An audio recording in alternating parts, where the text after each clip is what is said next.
power in our society, where it is located, where it should be located, how we should decide where it should be located, and who should decide where it should be located. And we have a whole programme of policies and initiatives and projects designed to explore this and to change and redistribute power in our society. For all of us, it was the complexity of it, that what we realised there is going to be, in any local area, there is going to be a range of different views, there's going to be a diversity of opinions, and how do we try and capture that and make some sort of sense of it at a local level? We talked about how we all tend to relate more effectively to things that happen to us locally and the changes that need to take place. If you scale that up to across the country, how do you take all of those views and opinions and make some sort of sense of it? What exactly was it, did it mean for us to be British? What was being British all about if we're looking at developing a list of values? We actually, in this group, felt there was quite a lot to be understood through how we concluded in terms of what it meant to be British, rather than a list of values, things like a shared geography, shared institutions, etc., ways of doing things that in Britain have evolved over many years. We felt that there was an issue around quality of engagement. Turnout itself is a very significant measure of quality of engagement. The very fact that people are engaging when we know that turnout levels are dropping is important in and of itself. But there's some work potentially to be done around looking at how we improve the quality of civic engagement so that people feel that it isn't a tick box exercise or something that was jumped upon them in the supermarket.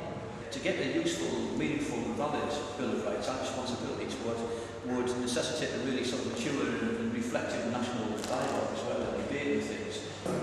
We then looked at what could be the dangers of actually having a list of values, a very clear written statement that would be almost like a kind of constitution of values.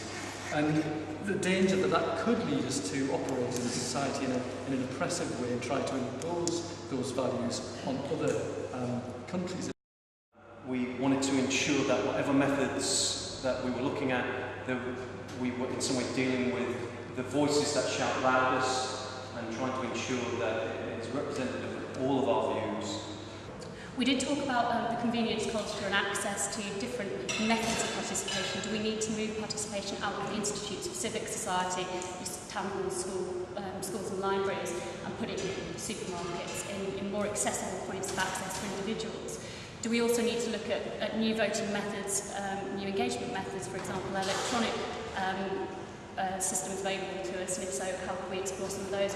We felt the major barrier around that was the risk-averse culture that people seem to have when it comes to something as important as voting and using online methods, yet they're quite keen to use those systems in their everyday life around personal finance issues, for example. None of this really works unless we feel there is payoff for us actually participating, that we can actually see that there will be real and genuine change. We then moved on finally to look at, well, what lies behind this idea of the need to have a British statement of values?